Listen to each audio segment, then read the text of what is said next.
Kaisar Naga Abadi Chapter 3531 Bahasa Indonesia. Bab 3531, Munculnya Selir Kaisar Suci. Kita salah perhitungan. Lu Ming mengerutkan kening. Ia tidak menyangka sang kaisar yang bijak telah mengetahui identitasnya sejak lama dan begitu bertekad untuk membunuhnya. Dia benar-benar tidak menduga hal ini. Ia semula telah menghitung bahwa sekalipun kaisar yang bijak mengetahui identitasnya, ia mungkin tidak akan membunuhnya. Bagaimanapun juga, Jing Yu lah yang salah saat itu, dan dia adalah putra kaisar yang bijak. Ketika dia membunuh Jing Yu saat itu, bukankah kaisar yang bijak sendiri merasa sakit hati? Lu Ming adalah penerus Jing Yu, dan sudah bertahun-tahun berlalu. Apa alasan kaisar yang bijak itu membunuhnya? Apakah dia sungguh takut dia akan membalas dendam? Tentu saja tidak sesederhana itu. Jika dia tahu ini akan terjadi, dia akan bergabung dengan Raja Surgawi yang tak tertandingi dan yang lainnya. Dia tidak akan bersikap pasif. Tetua berjubah hitam itu sangat cepat dan langsung mengejar Lu Ming. Cakar hantu hitam pekat mencakar Lu Ming dan yang lainnya. Blokir itu, Zhu Tai berteriak. Kemudian, tubuhnya melesat. Ada total 5 eksistensi alam Raja Dewa tingkat 9 di samping Lu Ming. Mereka menyerang bersama. 5 serangan yang menyilaukan berkumpul bersama dan membombardir cakar hantu yang hitam pekat. Langit berbintang bergetar dan kekuatannya menyapu ke segala arah. Kemudian, cakar hantu bergetar dan terdorong mundur. Itu diblokir. 5 ahli dewa surgawi tingkat 9 bergabung dan memblokir serangan lelaki tua berjubah hitam itu. Ya dewa, 5 dewa tingkat 9. Ini, orang-orang yang hadir tercengang. Hari ini, Lu Ming telah memberi semua orang terlalu banyak kejutan. Dia sebenarnya memiliki banyak sekali tokoh top di sisinya. 2 calon kaisar dan 5 dewa tingkat 9. Ini adalah kekuatan yang dapat mengacaukan situasi di dinasti suci yang hampa. Kamu, apakah kamu masih tidak akan menyerang? Kaisar suci yang sangat hampa menatap ke arah sesepuh berjubah hitam lainnya di sampingnya. Ya, mata lelaki tua berjubah hitam itu berkedip-kedip. Dia tampaknya tidak ingin menyerang, tetapi kaisar yang bijak telah memberi perintah. Tepat saat lelaki tua berjubah hitam itu hendak bergerak, cahaya pedang yang cemerlang tiba-tiba meledak di langit berbintang. Cahaya itu melesat melintasi alam semesta dan sangat cemerlang. Cahaya itu menebas ke arah lelaki tua berjubah hitam yang sedang menyerang Lu Ming dan yang lainnya. Pria tua berjubah hitam ini memiliki rambut hijau dan mata hijau. Pada saat ini, mata hijaunya menunjukkan ekspresi terkejut. Dia melambaikan tangannya terus-menerus, membentuk tombak hitam dan menusukkannya. Dengan suara ledakan, tombak hitam pekat dan cahaya pedang bertabrakan lalu menghilang. Pada saat ini, seorang lelaki tua berambut putih muncul di langit berbintang. Raja Surgawi tua 1000 orang suci. Seseorang berseru. Betul sekali, orang tua ini adalah Raja Surgawi 1000 orang suci. Kaisar bijak, hari ini sangat ramai, tetapi kamu tidak mengundangku. Sungguh tidak baik. Suara 1000 orang suci Raja Surgawi tua bergema di seluruh area. Ekspresi Kaisar suci yang sangat hampa tampak agak gelap. Alasan mengapa dia tidak mengundang Raja Surgawi tua 1000 orang suci adalah karena dia adalah seorang Kaisar semu. Seorang Kaisar semu masih sangat mengesankan ketika ia bertarung dengan mempertaruhkan nyawanya. Ia tidak mengundang Raja Surgawi tua 1000 orang suci untuk mencegah terjadinya kecelakaan. Selama rumah klan hancur, tidak peduli seberapa banyak masalah yang disebabkan oleh Raja Surgawi Qian Sheng, dia tidak akan dapat menimbulkan masalah apapun. Siapakah yang menyangka bahwa Raja Surgawi tua 1000 orang suci benar-benar akan datang? Jelaslah mereka bergegas datang setelah mendengar berita itu. Qian Sheng, kamu datang di waktu yang tepat. Orang-orang ini semua pengkhianat. Bantu aku mengalahkan para pengkhianat itu. Kata Kaisar Suci kekosongan besar dengan dingin. Pemberontak. Bagaimana mungkin Lu Ming bisa memberontak? Kata Raja Surgawi, 1000 orang suci. Raja Surgawi tua, Lu Ming adalah keturunan Jing Yu. Lan Sang melepas jubah hitamnya dan memperlihatkan wujud aslinya. Lan Sang, kamu tidak mati. Melihat Lan Sang, Kaisar suci yang agung itu mengeluarkan raungan marah. Dia langsung mengerti bahwa dia telah ditipu. Aku secara alami tidak mati. Hehe, seorang kaisar sage yang bermartabat, untuk berjuang di ambang kematian, menemukan bahwa aku memiliki harta karun jiwa dan diam-diam mengirim orang untuk membunuhku. Sungguh lelucon.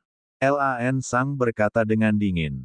Karena mereka sudah benar-benar berselisih, Lan Sang tidak lagi memedulikan wajah sang kaisar bijak dan langsung mengungkapkan rahasianya. Kata-kata ini membuat banyak orang saling berpandangan. Kaisar Sage yang agung sebenarnya telah diam-diam mengirim orang untuk membunuh Lan Sang. Bagi seorang kaisar Sage untuk melakukan hal seperti itu benar-benar mengerikan. Tentu saja, mereka hanya memikirkannya, mereka tidak seberani Lan Sang dan berani mengatakannya dengan lantang. Ribuan orang suci, mengapa kalian tidak mengambil tindakan dan menangkap para pemberontak? Wajah Kaisar Suci Kekosongan Besar tampak sangat gelap. Karena Lu Ming adalah penerus Jingyu, bagaimana mungkin dia bisa menjadi pengkhianat? Menurut pendapatku, masalah dengan Jingyu saat itu juga penuh dengan kecurigaan. Aku mengerti Jingyu, dan dia tidak akan pernah melakukan hal seperti itu. Dia kemungkinan besar dijebak. Lu Ming pasti sedang berusaha mencari tahu kebenaran tentang Jingyu. Menurutku, itu perlu dilakukan. Kata Raja Surgawi, 1000 orang suci. 1000 orang suci, apakah kau akan memberontak juga? Kekosongan besar, kata Kaisar Suci. Kaisar bijak, Jingyu adalah putra Anda yang paling luar biasa. Jika dia telah dijebak, tidakkah Anda ingin menyelidikinya? Membuktikan ketidakbersalahannya. Kata Raja Surgawi, 1000 orang suci. Aku melihat apa yang terjadi dengan mata kepalaku sendiri. Tidak perlu menyelidiki lebih lanjut.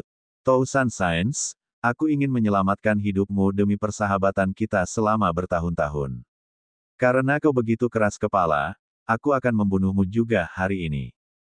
Kata Kaisar Suci Kekosongan Besar dengan dingin. Maju dan mundur bersama dengan Raja Surgawi tua. Pada saat ini, Raja Surgawi 1000 orang suci berteriak dan membawa para ahli di kediamannya ke langit untuk bertemu dengan Raja Surgawi 1000 orang suci tua. Raja Surgawi 1000 orang suci saat ini adalah putra dari Raja Surgawi 1000 orang suci yang lama. Tentu saja, dia akan berdiri di sisi Raja Surgawi yang lama tanpa syarat. Suasananya sangat tegang dan pertempuran akan segera dimulai. Saat itu, Pangeran Jingyu tidak bersalah. Pada saat ini, sebuah suara terdengar. Suaranya jernih dan merdu, seolah mutiara dan giok saling bersentuhan. Membuat hati menjadi tenang. Saat dia selesai berbicara, beberapa sosok muncul di langit di atas ibu kota surgawi yang bersifat ilusi besar. Pemimpin kelompok itu adalah seorang wanita yang tampak berusia 20-an. Namun, dia adalah wanita cantik yang tak tertandingi dengan pesona yang tak tertandingi yang dapat menyebabkan kehancuran sebuah kota. Wanita yang cantik sekali. Mata Lu Ming berbinar. Kecantikan wanita ini bisa dibilang termasuk yang terbaik di antara semua wanita yang pernah ia lihat. Selain itu, ia memiliki temperamen yang unik sehingga sulit bagi siapapun untuk berpaling. Selir Kaisar Suci. Lan Sang bergumam, matanya dipenuhi keterkejutan. Istri Kaisar Suci, ini istri Kaisar Suci. Mata Lu Ming menyipit. Ini adalah pertama kalinya dia melihat istri Kaisar bijak. Dia memang sangat cantik. Tidak heran Kaisar bijak yang agung menginginkannya untuk dirinya sendiri. Pada saat ini, selir Kaisar Suci telah menjadi pusat perhatian. Mata semua orang tertuju padanya, bukan hanya karena kecantikannya, tetapi juga karena apa yang baru saja dikatakannya. Pangeran Jingyu tidak bersalah.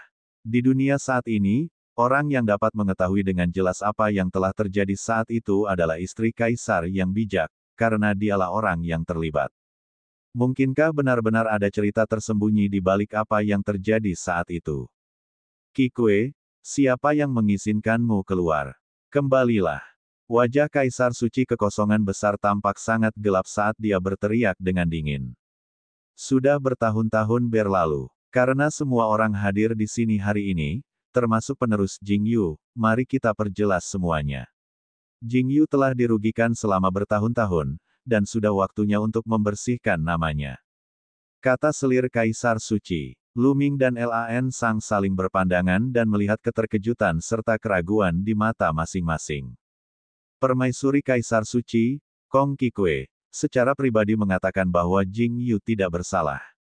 Bukankah dia yang menjebak Jing Yu saat itu?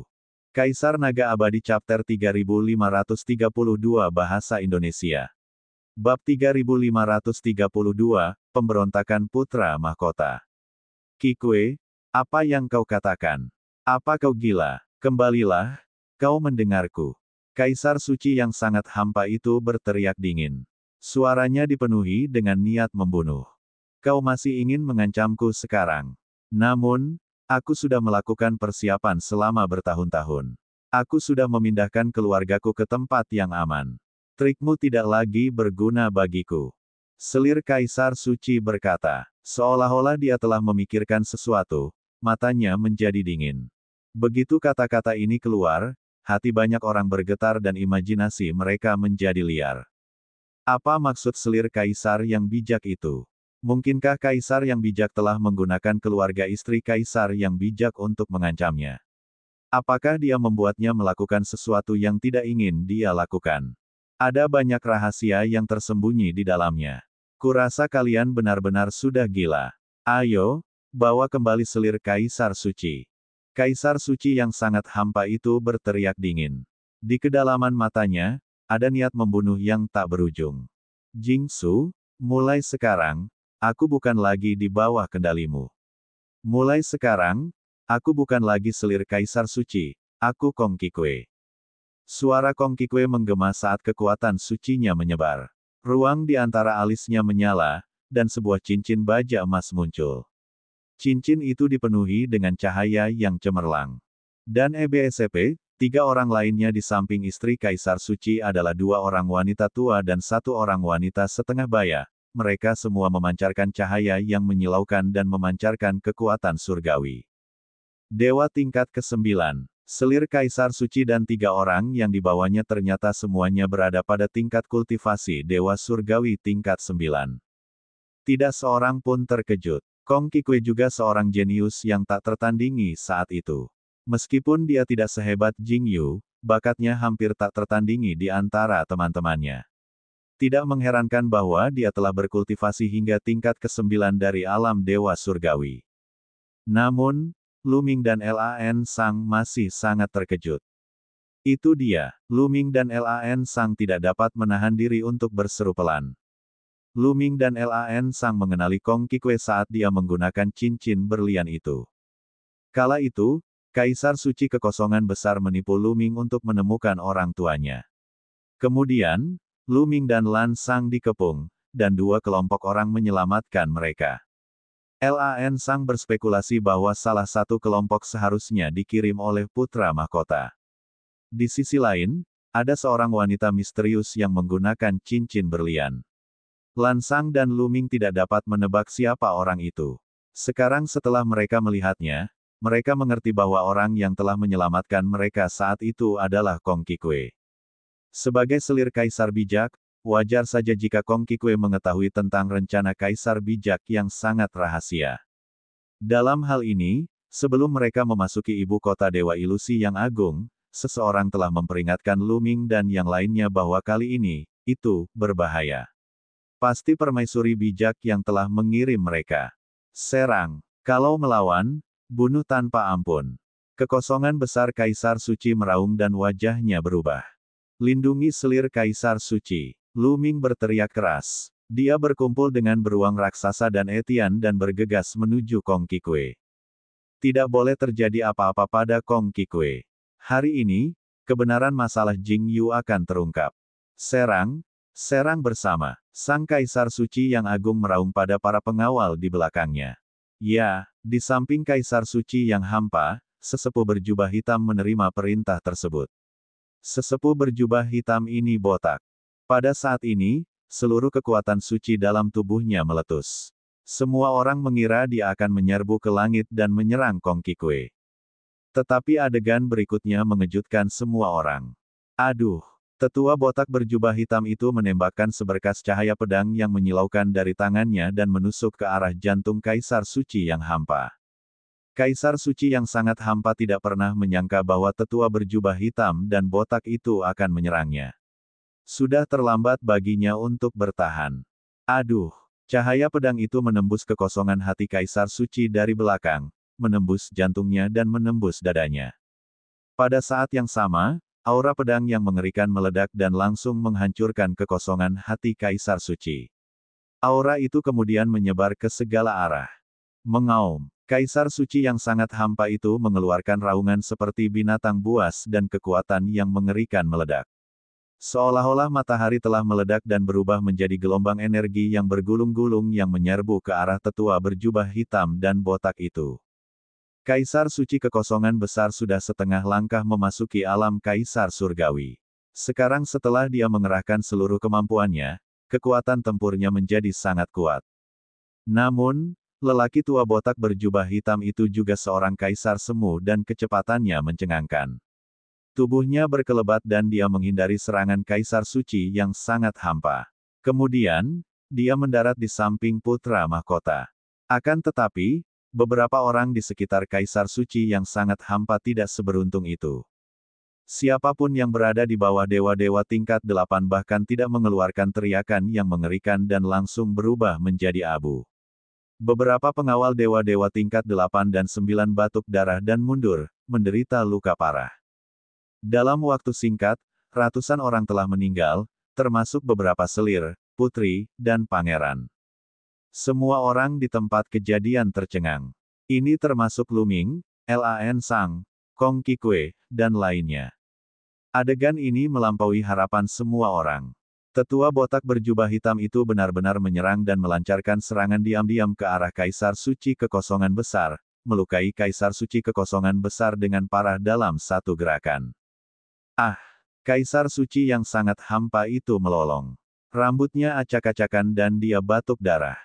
Serangan tadi telah melukainya sedemikian rupa sehingga hampir menghancurkan fungsi tubuhnya. Bagaimanapun, itu adalah serangan mendadak dari seorang kaisar semu. Merupakan suatu keajaiban bahwa dia masih hidup. Wajah Kaisar Suci yang hampa itu berubah. Matanya merah saat dia menatap putra mahkota dan meraung, "Anak yang tidak berbakti, itu kamu." Pria tua botak berjubah hitam itu mendarat di samping putra mahkota. Mata sang putra mahkota dipenuhi kegembiraan. Ia begitu gembira hingga seluruh tubuhnya gemetar. Kejadian hari ini benar-benar melampaui ekspektasinya. Awalnya, dia ingin bertarung sampai mati dan membunuh Kaisar Suci Kekosongan Besar hari ini. Namun, dia tidak terlalu percaya diri. Namun, Luming memiliki begitu banyak kultivator kuat di sisinya sehingga mereka dapat mengalahkan kekuatan tempur Kaisar Suci yang sangat besar. Bahkan selir Kaisar Suci telah melangkah maju. Semua ini menyebabkan Kaisar Suci yang tadinya sangat hampa menjadi sepenuhnya terganggu dan kewaspadaannya pun menurun drastis. Semua ini merupakan kesempatan sekali seumur hidup baginya. Pria tua botak berjubah hitam itu telah lama menyerah padanya. Dia diam-diam mengirimkan sinyal. Serangan diam-diam tetua berjubah hitam botak itu memang telah melukai Kaisar Suci yang sangat hampa. "Ayah, kata-katamu terlalu kasar." Putra mahkota berdiri dengan tenang dan berkata, "Saya sudah lama menduga bahwa saudara Jing Yu dijebak." Tampaknya memang demikian. Namun, ayah telah berulang kali menghentikan selir Kaisar Suci, bukan, Kong Qikue, untuk mengatakan kebenaran. Setelah memikirkannya, saya memutuskan untuk berdiri di pihak keadilan dan menggunakan metode ini untuk menghentikan ayah mengatakan kebenaran kepada Kong Qikue. Putra mahkota menemukan alasan yang sangat bagus untuk dirinya sendiri. Dia tidak membunuh ayahnya, dia hanya akan berdiri di pihak keadilan. Kaisar Suci, yang mulia, Pangeran ke-6 dan sesepuh berambut hijau berseru dan kembali ke sisi Kaisar Suci yang hampa untuk melindunginya. Namun, Raja Militer tidak kembali ke sisi Kaisar Suci yang hampa. Sebaliknya, ia melangkah maju dan datang ke sisi putra mahkota. "Kau juga mengkhianatiku." Kaisar Suci yang hampa melotot ke arah Raja Tentara. Dapat dikatakan bahwa dialah yang mempromosikan Raja Militer. Dia tidak menyangka bahwa sekarang dia akan berpihak pada putra mahkota. Yang mulia sudah berusia lanjut. Di masa depan, giliran putra mahkota yang akan menjadi kaisar yang bijak. Kata Raja Militer dengan acuh tak acuh. Kalian. Kaisar Suci Kekosongan Besar sangat marah. Dia kemudian menatap pangeran kedua dan berkata, Jingkun, bertindaklah dan singkirkan anak yang tidak berbakti ini. Ketika aku meninggal di masa depan, posisi Kaisar Suci akan menjadi milikmu. Kaisar Naga Abadi Chapter 3533 Bahasa Indonesia. Bab 3533, Kebenaran yang tak terduga. Nama pangeran kedua adalah Jingkun. Akan tetapi, pangeran kedua hanya duduk diam tanpa bergerak, seolah-olah dia tidak mendengar apapun. Anak tidak berbakti, anak tidak berbakti. Kekosongan besar Kaisar Suci mulai meraung dalam hiruk-pikuk. Istana Raja Surgawi tidak akan membantu Kaisar Suci Kekosongan Besar. Hari ini, Kaisar Suci Kekosongan Besar ingin memusnahkan semua istana. Orang-orang ini ingin Kaisar Suci Kekosongan Besar dibunuh. Apa yang terjadi hari ini persis seperti yang mereka inginkan. Semua orang telah meninggalkannya. Hari ini, dia benar-benar telah ditinggalkan. Kong Qikue, apa yang terjadi saat itu? Ceritakan pada kami. Putra Mahkota berkata kepada Kong Qikue. Baiklah. Saat itu, Pangeran Jingyu tidak bersalah. Kaisar yang bijaklah yang memaksaku untuk menjebaknya. Kong Qikue mengangguk. Perkataan Kong Qikue sangat mengejutkan dan seluruh tempat menjadi gempar. Semua orang tercengang. Lu Ming, Lan Sang, Etian, dan yang lainnya juga sama. Mereka tidak pernah menduga bahwa dalang di balik ini sebenarnya adalah Kaisar Suci Kekosongan Besar. Mereka awalnya mengira bahwa orang yang menjebak Jingyu adalah putra mahkota atau pangeran kedua. Tidak pernah dalam mimpi mereka menyangka bahwa orang itu adalah Kaisar Suci yang agung itu sendiri. Kaisar Suci Kekosongan Besar adalah ayah Jingyu. Kenapa? Bakat Jingyu tak tertandingi dan dia adalah yang terkuat dalam sejarah dinasti Suci Kekosongan Besar.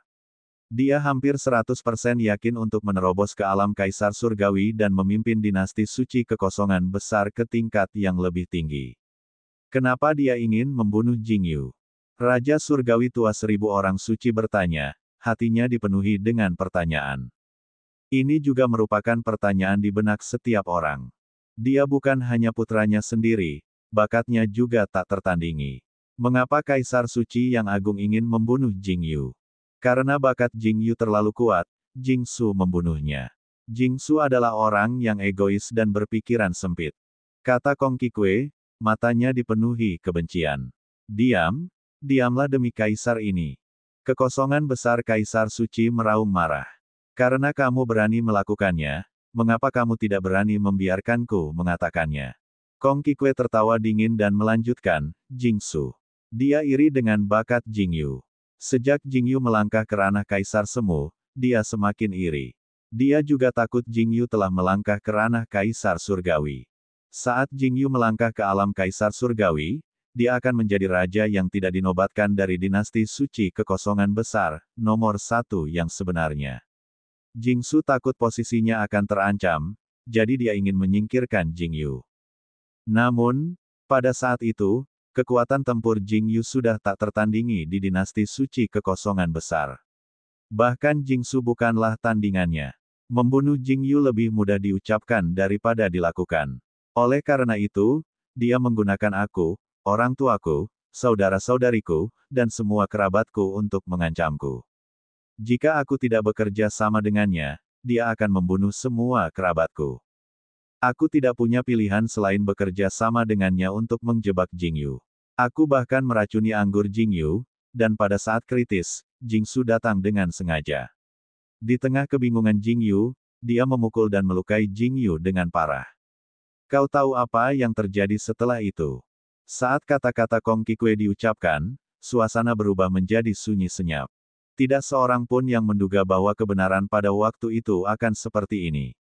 Semua ini sebenarnya diatur oleh Kaisar Suci Kekosongan Besar.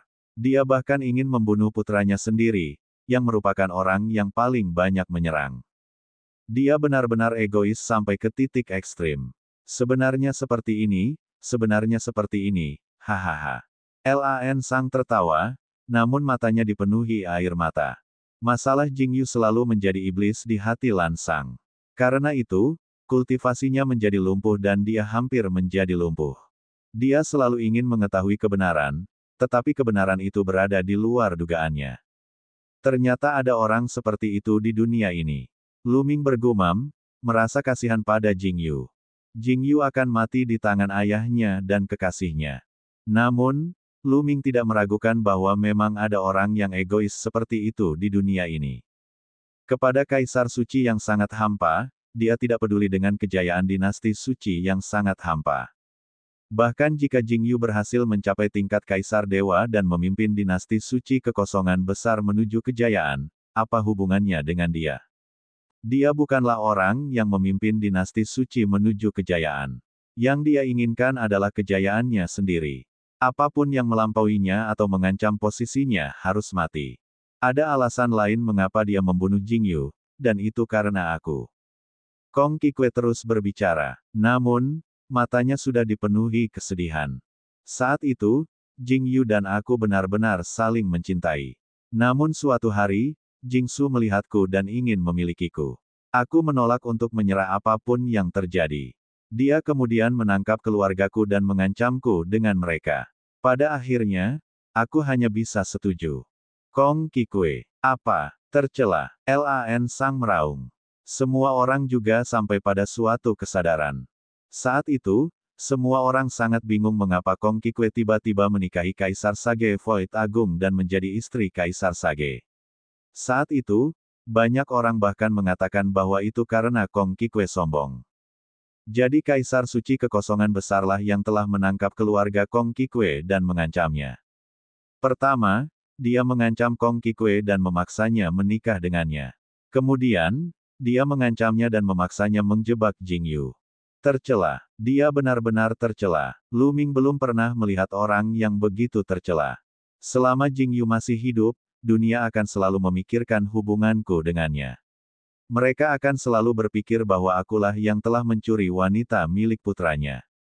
Jadi, hanya dengan kematian Jingyu, dunia akan melupakan semua ini.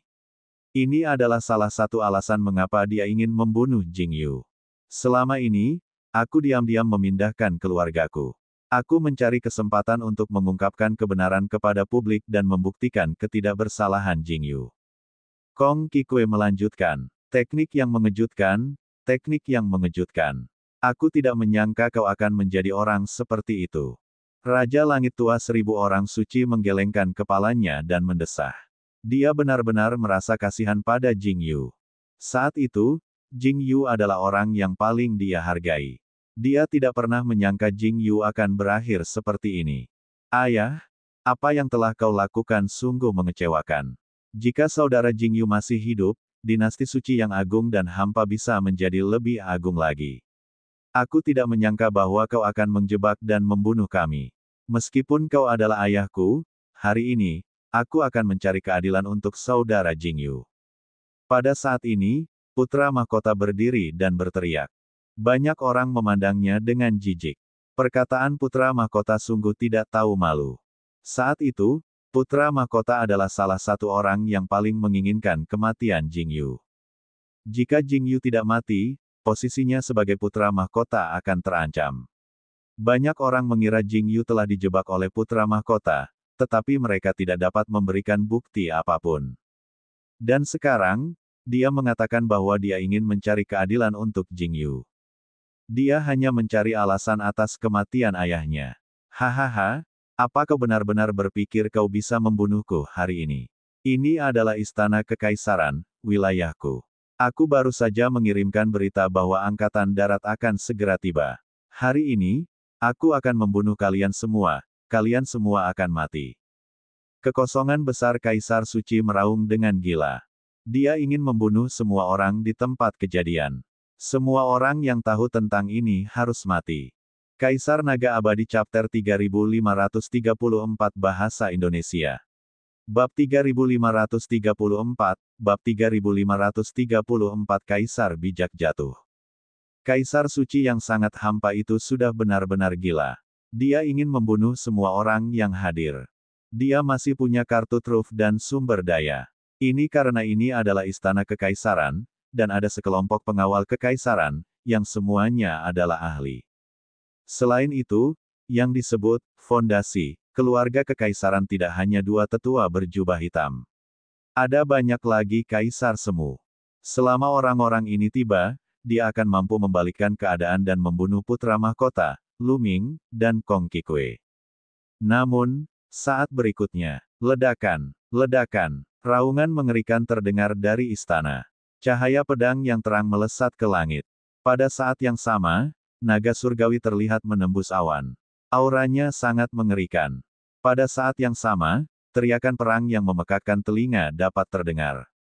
Orang-orang dari ras pedang tulang dan ras manusia naga juga telah disuap olehmu. Ekspresi Kaisar Suci yang berada dalam kehampaan besar berubah drastis saat dia menatap putra mahkota dan meraung. Ada beberapa keluarga kuno di dinasti Suci Kekosongan Besar yang telah ada bahkan lebih lama dari dinasti Suci Kekosongan Besar. Kaisar Suci Kekosongan Besar sangat jelas bahwa keluarga kuno seperti klan pedang tulang dan ras manusia naga memiliki kaisar semu yang bertanggung jawab. Cahaya pedang dan sosok naga surgawi tadi adalah ahli dari alam kaisar semu. Tidak hanya itu, aku juga telah menangkap lebih dari setengah pengawal kekaisaran. Jika aku tidak percaya diri, bagaimana mungkin aku berani bergerak? Putra mahkota mencibir. Pada saat ini, sesosok tubuh bergegas dari kedalaman istana. Sosok itu adalah seorang pria paruh baya berjubah hitam. Pakaiannya mirip dengan tetua botak berjubah hitam dan tetua berambut hijau berjubah hitam. Pria berjubah hitam itu sangat cepat, dan aura yang dipancarkannya merupakan aura seorang kaisar semu. Namun, ada dua orang yang mengejar sesepuh berjubah hitam itu. Keduanya benar-benar kaisar semu dari ras pedang tulang dan ras manusia naga. Dalam sekejap, lelaki berjubah hitam itu muncul tidak jauh dari kehampaan besar Kaisar Suci. Zuyan, mengapa kamu sendirian? Kekosongan besar Kaisar Suci bertanya. Kaisar bijak, yang lainnya sudah pergi. Mereka mengkhianati kita.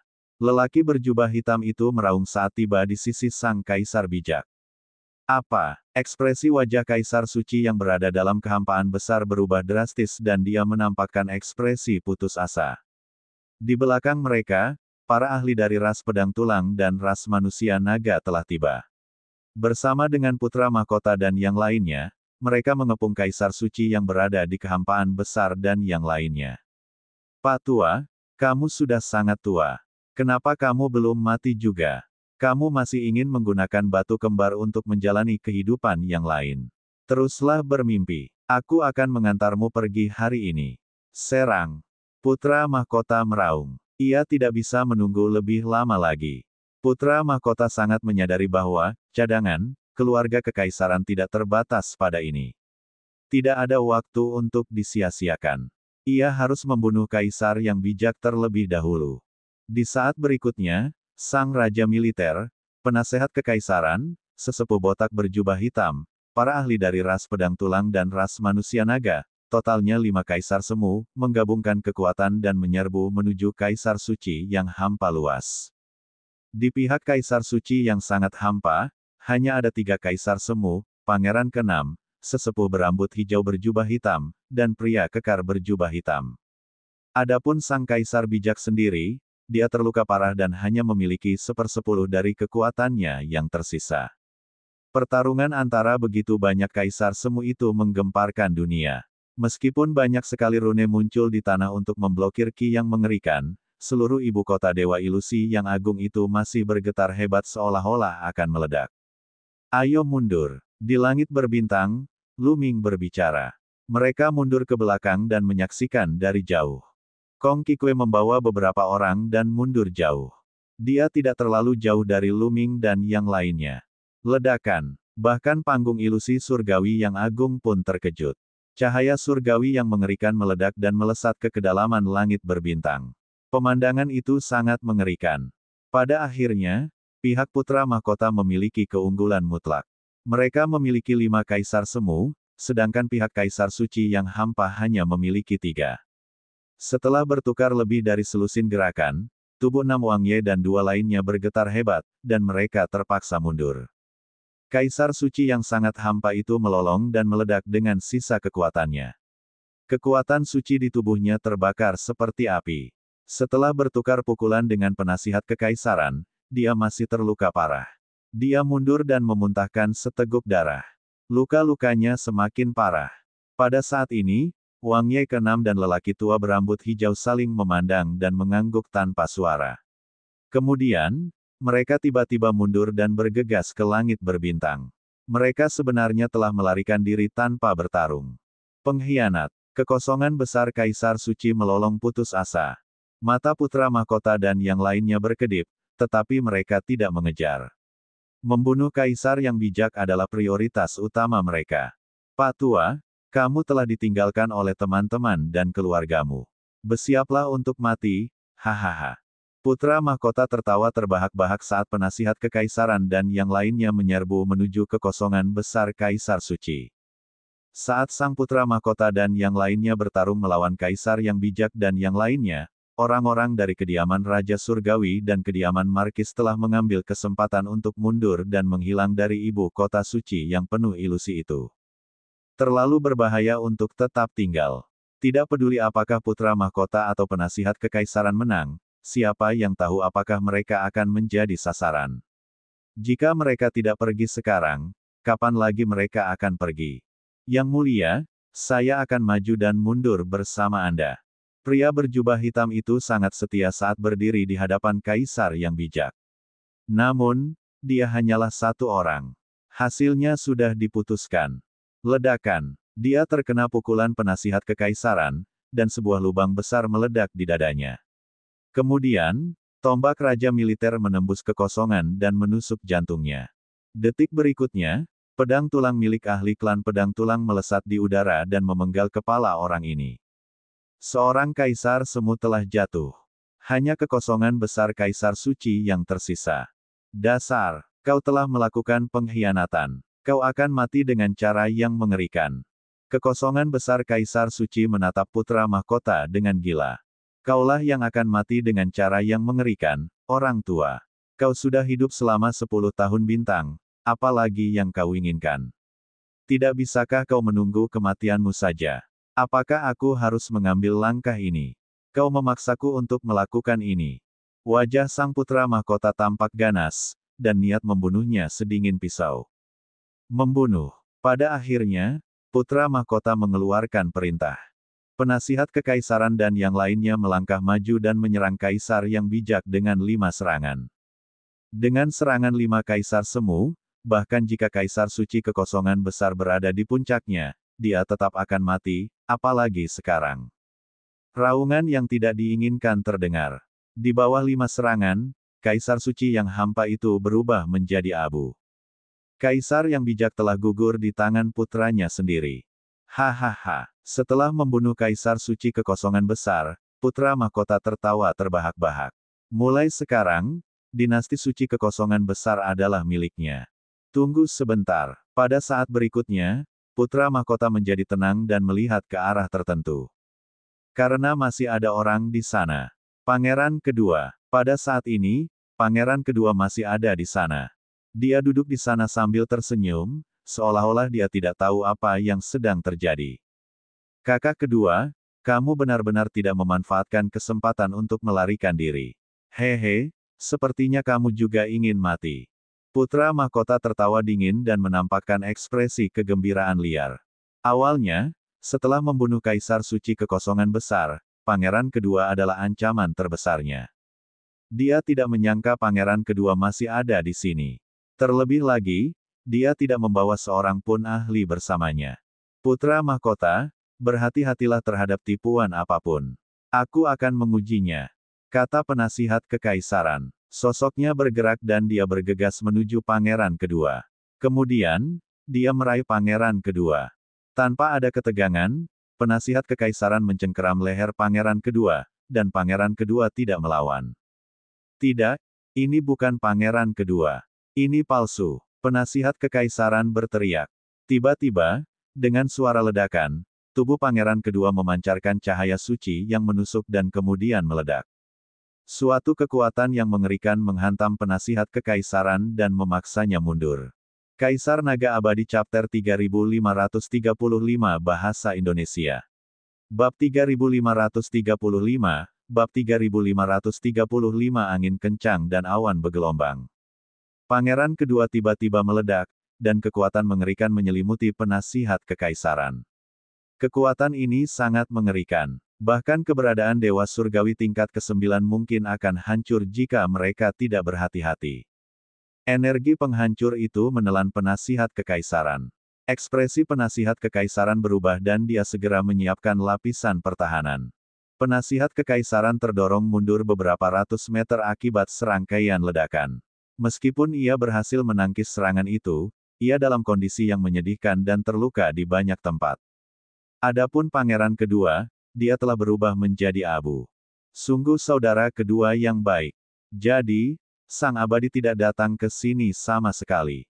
Apakah kau memasang perangkap pembunuh ini untuk membunuhku? Mata Sang Putra Mahkota sangat dingin.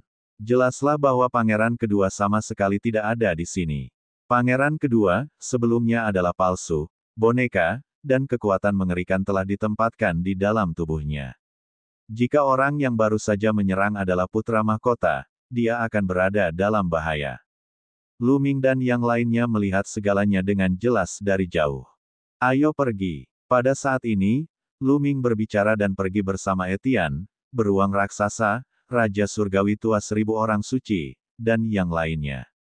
Kong Qikue dan yang lainnya juga pergi. Putra Mahkota menatap langit berbintang dan tidak memimpin anak buahnya untuk mengejar. Pertama, Lu Ming dan yang lainnya sudah cukup jauh. Mereka mungkin tidak bisa mengejarnya.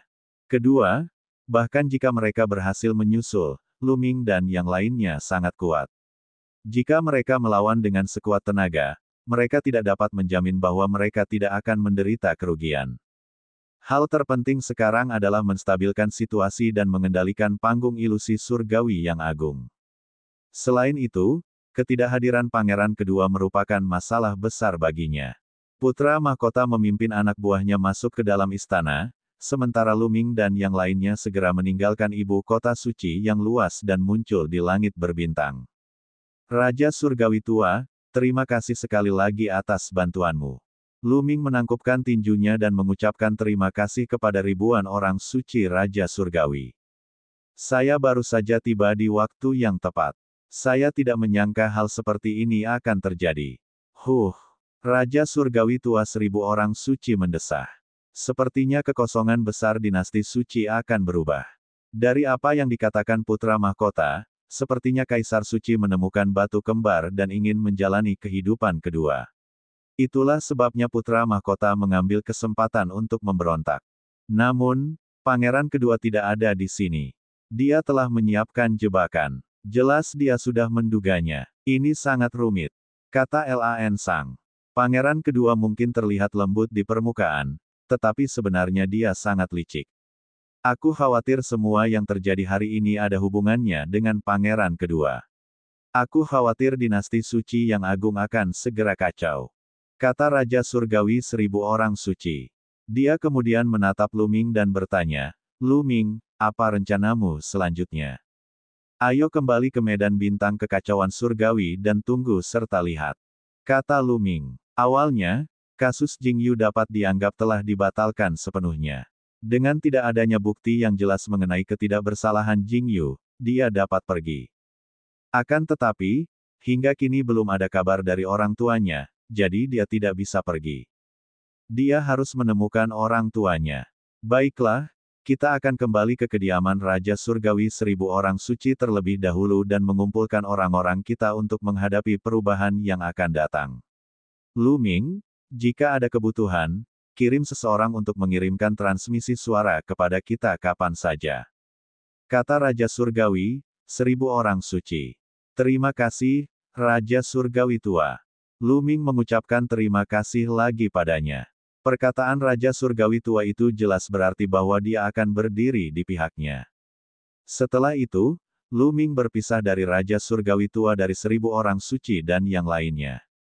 Dia membawa Etienne dan yang lainnya kembali ke medan bintang Tianhun. Di sebuah planet tandus di sebelah selatan ibu kota Dewa Ilusi yang agung, beberapa sosok berdiri dengan tenang. Orang yang memimpin adalah pangeran kedua dari Kaisar Suci Kekosongan Besar. Di belakangnya ada 3 orang. Dua di antaranya mengenakan jubah hitam, sama persis dengan lelaki tua botak berjubah hitam dan lelaki tua berambut hijau berjubah hitam tadi. Pada saat ini, kehampaan beriak dan dua sosok muncul di udara. Kedua orang ini adalah pangeran ke-6 dan lelaki tua berambut hijau dan berjubah hitam. Keduanya muncul di hadapan pangeran kedua dengan cepat dan menangkupkan tinju mereka bersamaan. Pangeran kedua, Paman ke-6, Senior Gu, sama-sama. Bagaimana keadaannya? Pangeran kedua bertanya dengan cepat. Dia bertanya tentang ibu kota suci yang penuh ilusi besar. Sesuai dengan dugaan pangeran kedua, putra mahkota memang telah melancarkan aksinya. Kaisar yang bijak telah terbunuh, tetapi putra mahkota masih hidup. Kata Wang Ye ke-6, sudah kuduga, ini sudah cukup. Mata pangeran kedua dipenuhi dengan niat membunuh. Namun, ada beberapa perubahan dalam prosesnya. Ini tentang Lu Ming. Kata Wang Ye ke-6, Lu Ming. Pangeran kedua bingung. Tidak buruk. Wang Ye ke-6 lalu menceritakan secara singkat apa yang telah terjadi. Aku tidak percaya hal seperti itu bisa terjadi. Lu Ming sebenarnya adalah penerus Jingyu. Terlebih lagi, dia memiliki begitu banyak ahli di sisinya. Menarik, menarik. Hahaha, surga ada di pihakku. Pangeran kedua tertawa. Ketika dia tahu bahwa Lu Ming memiliki banyak ahli di sekitarnya, dia tidak marah. Sebaliknya, dia senang. Kembalilah ke galaksi Seng Yuan dan beritahu dunia bahwa putra mahkota telah berkhianat dan membunuh ayahnya. Aku ingin menghukumnya dan menyingkirkan pria pengkhianat ini. Pangeran kedua berkata dengan dingin. Kemudian, dalam sekejap, mereka meninggalkan tempat itu. Setelah Lu Ming, beruang raksasa, Tian, dan yang lainnya kembali ke medan bintang kekacauan langit, mereka mulai mengirim orang untuk memantau dengan cermat berita tentang dinasti suci kekosongan besar. Pada saat yang sama, dia meminta Tian untuk kembali ke ras barbar dan mengerahkan para ahli ras barbar untuk mempersiapkan dukungannya. Lu Ming berada di bintang naga yang tersembunyi, mengawasi dinasti suci yang sangat luas. Tidak lama kemudian, serangkaian berita masuk. Putra mahkota menduduki ibu kota suci ilusi yang agung. Dengan ibu kota suci ilusi yang agung sebagai intinya, ia menduduki wilayah yang luas. Pangeran kedua, di galaksi Seng Yuan, mengumumkan kejahatan sang putra mahkota kepada dunia. Pada saat yang sama, ia meminta semua orang di dinasti suci kehampaan besar untuk menyerang sang putra mahkota. Dalam sekejap, panggung ilusi surgawi yang agung itu berada dalam keadaan kacau. Semua orang tahu bahwa dinasti suci yang agung akan segera menyambut pertempuran yang mengguncang dunia. Pertarungan antara pangeran kedua dan putra mahkota untuk memperebutkan posisi kaisar bijak. Pemenangnya akan menjadi kaisar bijak yang baru, sedangkan yang kalah akan dibunuh. Oleh karena itu, semua klan membuat pilihan yang hati-hati. Ini adalah pertaruhan besar dan orang yang kalah taruhan akan menghadapi konsekuensi berat. Tentu saja ada pula yang ingin tetap netral dan tidak ikut campur, tetapi mereka hanya minoritas. Berbagai klan besar mulai menentukan pilihan mereka. Sebagian bergabung dengan kubu putra mahkota, sementara yang lain bergabung dengan kubu pangeran kedua. Sebagai contoh, 9 kediaman Raja Surgawi Absolut, kediaman Raja Surgawi 9 Bilah, dan kediaman Raja Surgawi 9 Ketenangan, yang lebih dekat ke galaksi asal Sein, semuanya telah bergabung dengan kubu pangeran kedua. Adapun kediaman 1000 Raja Surgawi Suci, mereka memilih tetap netral. Misalnya, Lu Ming bersikap netral dan akan menunggu dan melihat. Namun, jelas bahwa beberapa orang tidak ingin Lu Ming tetap netral. Pada hari ini, datanglah berita bahwa pangeran kedua telah datang untuk memberikan penghormatan. Mata Lu Ming berkedip. Pangeran kedua datang mengunjunginya secara pribadi. Melihat, kata Lu Ming, bintang naga tersembunyi, di aula besar, pangeran kedua masuk bersama 3 orang lainnya. Itu mereka. Mata Lu Ming berkedip. 2 di antaranya adalah pangeran ke-6 dan sesepuh berambut hijau dan berjubah hitam. Pangeran kedua ini sungguh tidak sederhana. Lu Ming merenung dalam hatinya.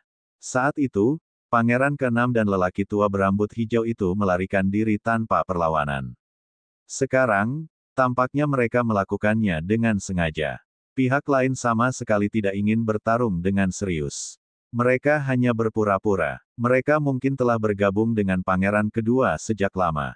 Kaisar Naga Abadi Chapter 3536 Bahasa Indonesia. Bab 3536, Keberadaan Orang Tuaku. Pangeran kedua, mengapa kau datang menemuiku hari ini? Lu Ming bertanya meskipun mengetahui jawabannya. Ia tahu betul bahwa pangeran kedua sedang mencarinya karena kekuatannya dan ingin agar dia bergabung dengan kubu pangeran kedua. Lu Ming, kemampuanmu saat ini benar-benar melampaui ekspektasiku. Pangeran kedua tersenyum. Pangeran kedua, kau terlalu baik. Katakan padaku, mengapa kau datang menemuiku? Kata Lu Ming. Baiklah, bagus sekali. Aku akan langsung ke intinya. Aku yakin kau sudah tahu situasi terkini di dinasti suci Great Void. Aku ingin menekan putra mahkota dan aku butuh bantuanmu. Pangeran kedua langsung ke intinya. Ini masalah antara Anda dan putra mahkota. Mohon maafkan Lu Ming karena tidak bisa ikut campur. Lu Ming menolaknya secara langsung. Tentu saja, dia menolaknya. Dia tidak mau repot-repot terlibat dalam hal semacam ini. Ekspresi pangeran kedua tidak berubah sama sekali meskipun Lu Ming menolaknya. Dia terus tersenyum sepanjang waktu seolah-olah dia tahu bahwa Lu Ming akan menolaknya. Lu Ming, jangan terburu-buru menolakku. Bagaimana kalau kamu lihat ini dulu? Pangeran kedua tersenyum dan mengeluarkan jimat giok. Jimat giok bersinar dan sebuah gambar muncul di udara.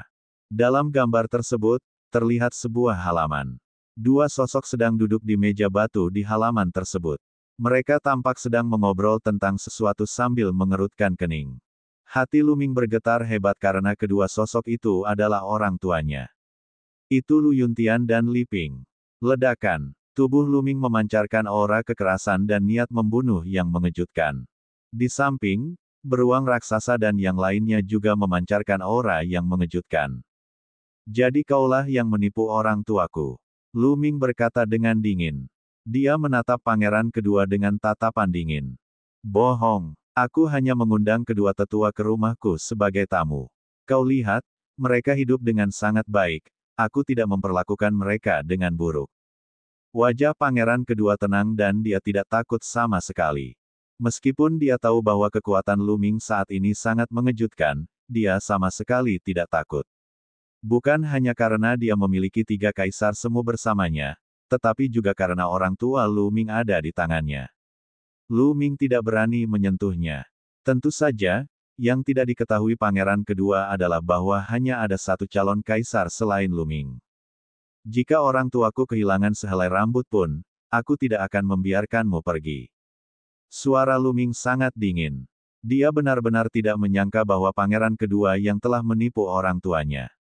Dia selalu mengira bahwa itu adalah putra mahkota dan bahkan mencurigai kekuatan lain yang bermusuhan dengannya, seperti Nine Serenity Heavenly King Manor atau keluarga Lan.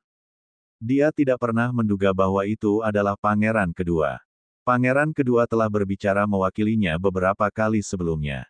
Sekarang, tampaknya rencana jahat pangeran kedua berjalan mendalam. Jelaslah bahwa Cui Wei adalah orang kepercayaan pangeran kedua. Ketika ia pertama kali memasuki Akademi Suci Kerajaan yang sangat hampa, pangeran kedua telah mengirim Cui Wei untuk mendekatinya. Dia sudah mulai membuat rencana sejak lama. Asalkan kamu bekerja sama denganku, orang tuamu akan baik-baik saja. Pangeran kedua tersenyum. Baiklah, aku akan bekerja sama denganmu. Lepaskan orang tuaku. Lu Ming berkata dengan dingin. Jika kau membiarkan orang tuamu pergi sekarang, bagaimana jika kau mengingkari janjimu? Kita tunggu saja sampai putra mahkota meninggal. Pangeran kedua masih tersenyum. Anda, ekspresi Lu Ming sangat dingin. Namun, orang tuanya ada di tangan pihak lain. Dia hanya bisa setuju. 3 bulan lagi, aku akan melancarkan serangan ke ibu kota Dewa Ilusi yang agung. Selama kurun waktu ini, kalian harus mengumpulkan pasukan kalian. Pangeran kedua melanjutkan. Ia berdiri dan berjalan keluar. Setelah beberapa langkah, ia berhenti dan menatap Lu Ming. Sebenarnya, aku meminta Cui Wei untuk membawa orang tuamu pergi karena kupikir kau memiliki bakat luar biasa dan mungkin berguna di masa depan. Aku tidak pernah menyangka kau akan memiliki begitu banyak guru di sisimu. Hahaha. Dengan itu, pangeran kedua tertawa dan pergi. Berderit, berderit. Lu Ming mengepalkan tangannya erat-erat, matanya dipenuhi niat membunuh. Akan tetapi, ia hanya bisa berjanji kepada pangeran kedua bahwa ia akan melunasi hutangnya setelah ia menyelamatkan orang tuanya. Sudah waktunya bagi Raja Iblis yang tak pernah mati untuk bergerak. Lu Ming bergumam. Seketika, Lu Ming mengirim seorang utusan ke Etian, memintanya untuk membawa para ahli barbarian untuk bersiap. Kemudian, Lu Ming menuju ke tempat rahasia Kekaisaran Saint Demon. Dia datang ke tempat di mana dinasti Iblis Suci bersembunyi dan bertemu dengan Raja Iblis yang abadi. Apa tingkat kultivasi Anda pada puncaknya? Lu Ming bertanya pada Raja Iblis yang tak pernah mati. Apa kau perlu bertanya? Aku mampu bertahan hidup dari Kekaisaran Iblis Suci hingga sekarang. Apakah menurutmu seorang dewa surgawi mampu melakukan itu? Raja Iblis Abadi memandang Lu Ming dengan jijik. Namun, ada ketakutan yang mendalam di kedalaman matanya. Baru beberapa saat mereka bertemu, tetapi Lu Ming sudah mencapai puncak alam Raja Dewa. Selain itu, energi yang terkandung dalam tubuhnya sangat mengejutkan, dan dia bisa mengeluarkan kekuatan yang mengerikan. Seorang jenius yang sangat menakutkan. Saat dia masih muda, dia tidak seaneh Lu Ming. Kau seorang kaisar yang surgawi. Mata Lu Ming berbinar. Raja Iblis yang abadi adalah kaisar yang suci, jadi apa gunanya bertarung? Mereka tinggal menyeretnya keluar dan membunuh putra mahkota dan pangeran kedua. Ahem, aku dulunya adalah kaisar abadi. Namun, aku terluka parah dan disegel selama bertahun-tahun. Aku kehilangan banyak vitalitasku. Meskipun aku sudah sedikit pulih, aku masih seorang kaisar semu. Bukan Raja Iblis yang tertawa canggung. Seorang kaisar semu. Lu Ming sedikit tertegun. Nak, jangan remehkan aku. Meskipun aku baru saja pulih ke level kaisar semu biasa tidak ada apa-apanya di hadapanku. Kata Raja Iblis yang tak pernah mati itu dengan ekspresi bangga. Ada kaisar dewa lain di Kekaisaran Iblis Suci saat itu. Lu Ming bertanya dengan rasa ingin tahu. Benar sekali. Saat itu, dinasti Iblis Suci sangat kuat. Itu adalah kekuatan universal yang sesungguhnya. Ras barbar saat ini dan dinasti Iblis Suci Tianyi sebenarnya terpisah dari dinasti Iblis Suci. Namun, saya membunuh kaisar surgawi dari dinasti Iblis Suci sebelum dia menyegel saya. Namun, saya juga terluka parah olehnya. Kalau tidak, apakah Anda pikir orang-orang itu dapat menyegel saya? Bukan Raja Iblis yang tertawa dingin. Jadi begitu. Jantung Lu Ming berdebar kencang. Tampaknya Kekaisaran Iblis Suci memang kuat saat berada di puncaknya. Kekaisaran ini memiliki lebih dari satu kaisar surgawi.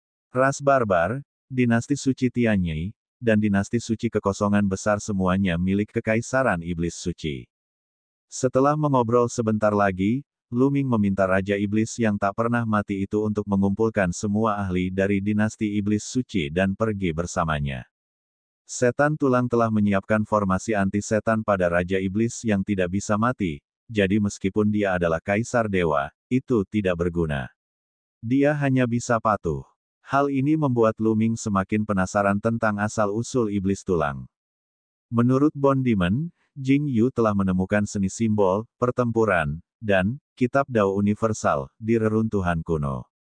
Tentu saja, Bone Demon juga telah menemukannya.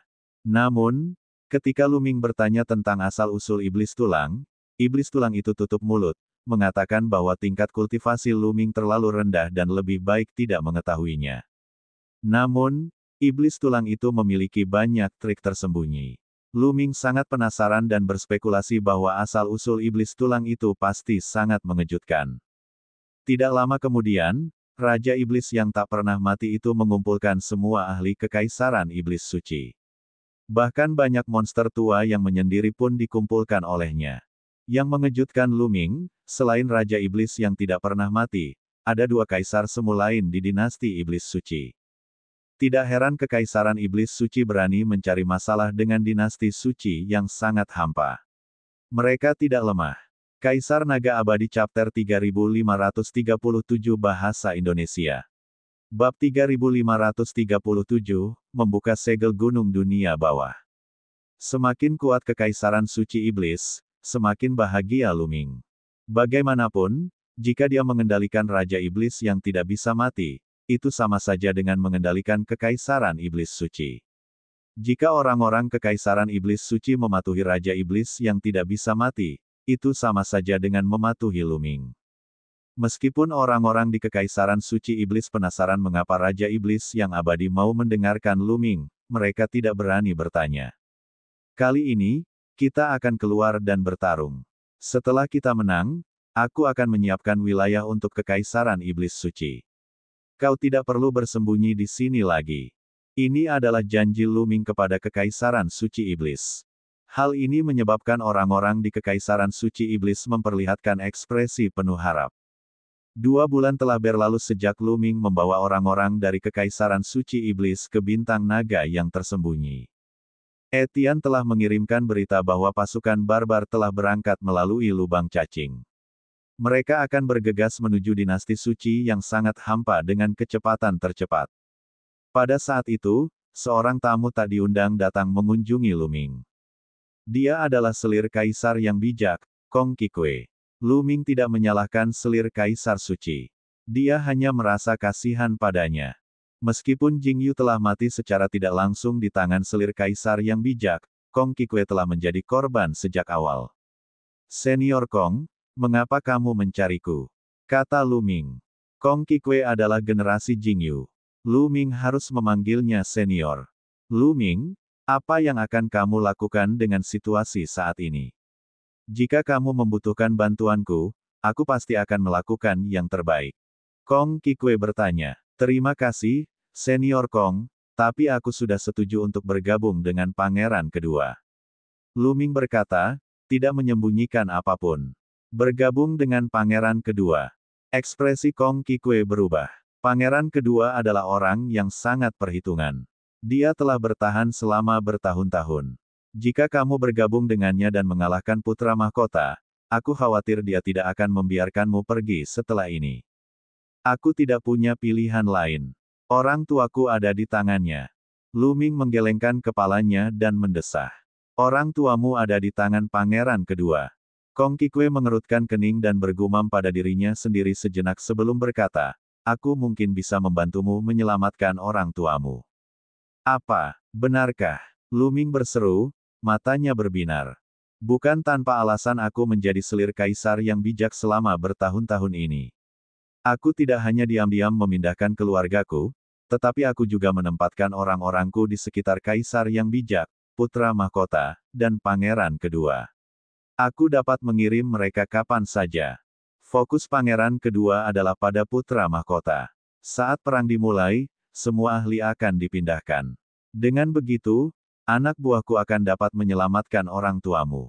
Kata Kong Qikui. Baiklah, baiklah. Kalau begitu, aku serahkan Lu Ming padamu. Lu Ming menangkupkan kedua tangannya dalam-dalam. Tidak perlu berbasa-basi. Kau adalah penerus Jing Yu, dan aku berutang banyak padanya. Kong Qikui menghela napas. Tatapannya sangat rumit, seolah-olah dia sedang mengenang masa lalu.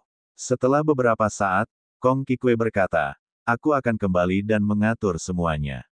Berpura-puralah bekerja sama dengan pangeran kedua. Setelah aku menyelamatkan orang tuamu, aku akan mengirimimu pesan. Baiklah, Lu Ming mengangguk. Setelah berdiskusi sebentar, Kong Qikui pergi. Paman Lan, Gunung Netherworld disegel di Cilio Kosem kecil. Bagaimana cara membuka segelnya dan mengeluarkannya? Lu Ming bertanya pada Lan Sang setelah Kong Qikui pergi. Sekarang kebenaran kasus Jing Yu telah terungkap, sudah waktunya untuk melepaskan gunung dunia bawah. Orang yang menyegel gunung Netherworld adalah seorang kaisar semu. Oleh karena itu, hanya seseorang di alam kaisar semu yang dapat membuka segel gunung tersebut. Selain itu, gunung tersebut berada di Cilio Kosem kecil. Begitu energinya bocor, Cilio Kosem kecil tersebut akan mudah hancur. Oleh karena itu, saya khawatir hanya seseorang yang lebih kuat dari Kaisar Semu yang dapat berhasil mengeluarkan gunung tersebut. Kata Lan Sang. Dulu, metode Kaisar Suci Kekosongan Besar benar-benar kejam. Dia harus menemukan seseorang yang lebih kuat daripada Kaisar Semu untuk membawanya keluar dari Gunung Netherworld. Di mana lagi dia bisa menemukan seseorang seperti itu di dinasti suci kekosongan besar. Namun, kini hanya ada satu kandidat, yaitu Raja Iblis yang tidak akan pernah mati. Di puncak Raja Iblis yang abadi, dia adalah Kaisar Surgawi. Namun sekarang, dia telah jatuh ke tingkat Kaisar Semu, jadi dia tidak tahu apakah dia bisa melakukannya. Lu Ming segera memanggil Raja Iblis yang tak dapat mati dan memberitahunya tentang masalah ini. Jangan khawatir, serahkan saja padaku. Meskipun aku telah jatuh ke ranah Kaisar Semu, pemahaman dan kendaliku masih ada. Kaisar Semu biasa tidak dapat dibandingkan denganku. Ini masalah kecil. Raja Iblis yang abadi itu sangat percaya diri. Baiklah, ayo berangkat, kata Lu Ming. Seketika itu juga mereka menuju ke arah sungai astral yang kacau, menuju alam surga dan alam purba. Dengan keberadaan seperti Raja Iblis yang tak pernah mati yang memimpin mereka, kecepatan mereka terlalu cepat. Mereka melintasi langit berbintang dengan kecepatan yang mencengangkan. Tidak lama kemudian, mereka tiba di pintu masuk alam surga dan alam purba. Raja Iblis, kau harus berhati-hati. Jangan hancurkan dunia kecil ini. Lu Ming memperingatkan dengan serius. Dengan wilayah Raja Iblis yang tidak pernah mati, seberkas energi yang keluar dari satu pori saja dapat menghancurkan alam surga dan alam purba, menghancurkan dunia kecil. Alam surga dan alam purba adalah tempat di mana Lu Ming dilahirkan. Itu adalah kampung halaman Lu Ming, dan dia tidak ingin tempat itu dihancurkan. Jangan khawatir, aku sudah menguasai kekuatanku sendiri. Tidak akan ada kebocoran Ki. Bahkan seorang Kaisar Semu dapat dengan bebas masuk dan keluar dari semua ciliokosem kecil, apalagi seorang Kaisar Surgawi. Kata Raja Iblis yang tak pernah mati. Setelah mencapai alam semi-kaisar, seseorang dapat mengendalikan kekuatannya sendiri dengan sempurna. Mereka dapat menahan semua kekuatannya dan memasuki ciliokosem kecil seperti orang biasa tanpa menyebabkan kerusakan apapun. Tentu saja, jika dia menjadi gila, dia mungkin bisa menghancurkan seluruh dunia kecil dengan satu nafas. Baiklah, kalau begitu aku serahkan padamu. Lu Ming mengangguk. Kalian tunggu di sini. Raja Iblis yang tak pernah mati itu berkata, dan dengan sekejap, dia langsung menyerbu ke alam surga dan alam purba. Lu Ming dan Lan Sang mulai menunggu. Mereka tidak menunggu lama. Hanya dalam beberapa menit, sosok Raja Iblis yang tak pernah mati itu muncul kembali. Dia memegang sebuah gunung kecil di tangannya. Lu Ming sangat gembira melihat bahwa itu adalah gunung dunia bawah. Ayo, kita pergi ke langit berbintang, kata Lu Ming. Ketika mereka tiba di langit berbintang, Raja Iblis yang tak pernah mati melambaikan tangannya, dan gunung Netherworld itu terbang keluar. Kemudian, gunung itu tiba-tiba membesar, dan akhirnya berubah menjadi gunung besar, melayang di langit berbintang. Tentu saja, Gunung Netherworld tidak terlalu besar. Gunung itu hanya setara dengan ciliokosem kecil, jauh lebih kecil dari planet di alam semesta purba. Ada banyak sekali negara dan pembudidaya di Gunung Akhirat. Pada saat ini, banyak sekali pembudidaya di Gunung Nether menatap ke langit dengan kaget. Mereka merasakan langit telah berubah, dan dunia telah berubah. Kemudian, Ki Surgawi yang luar biasa pekat mengalir ke setiap sudut Gunung Netherworld. Orang-orang di Gunung Netherworld menjadi gila. Surga, Ki Surgawi, semuanya Ki Surgawi yang begitu padat. Ki Surgawi di masa lalu bagaikan langit dan bumi jika dibandingkan dengan ini. Saya merasa seperti akan menerobos. Dengan Ki Surgawi ini, aku bahkan dapat menerobos ke alam dewa. Raungan kaget terdengar dari seluruh pegunungan bawah tanah. Di kedalaman Gunung Akhirat, di Pulau Akhirat. Dalam sekejap, sesosok muncul di langit di atas pulau itu. Jika Lu Ming ada di sini, dia pasti akan mengenalinya sekilas. Dia adalah Bai Ya, Kaisar Naga Abadi Chapter 3538 Bahasa Indonesia. Bab 3538, Kekuatan Terakhir Jingyu. Ki Surgawi. Selain itu, hukum langit dan bumi telah berubah. Ini adalah alam semesta purba. Ini adalah sebuah keberhasilan. Gigi putihnya bergumam. Tubuhnya sedikit gemetar, dan matanya dipenuhi kegembiraan. Dia tidak menyangka Lu Ming akan berhasil secepat itu. Di luar gunung akhirat, Raja Iblis, lepaskan segelnya. Kata Lu Ming, serahkan padaku. Raja Iblis yang tak pernah mati itu mengangguk dan melambaikan tangannya. Kekuatan surgawi iblis berubah menjadi rune dan terbang ke gunung dunia bawah. Seketika, gunung itu dipenuhi cahaya, membentuk lapisan perlawanan. Ini adalah segelnya. Namun, segel ini telah terpasang selama bertahun-tahun.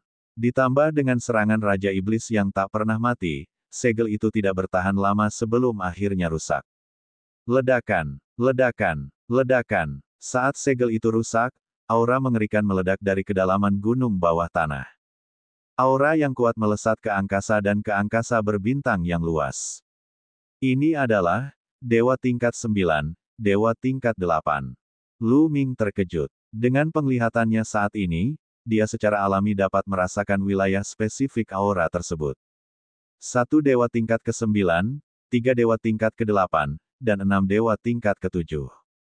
Selain itu, mereka yang berada di bawah penguasa langit ke-7 juga tidak termasuk golongan minoritas. Ini adalah kekuatan yang benar-benar menakutkan. Lu Ming tidak menyangka bahwa kekuatan yang begitu mengerikan disegel di kedalaman Pulau Nether. Saat itu, dia tidak merasakannya sama sekali. Sua-sua-sua. Pada saat berikutnya, sinar cahaya surgawi terbang keluar dari gunung Netherworld. Cahaya surgawi menyatu, dan sebuah sosok muncul. Baiya. Lu Ming mengenalinya sekilas. Orang yang memimpin memang Baiya. Dewa tingkat 9 itu juga Baiya. Di belakang Baiya ada raksasa lava dan naga. Lu Ming mengenal mereka semua.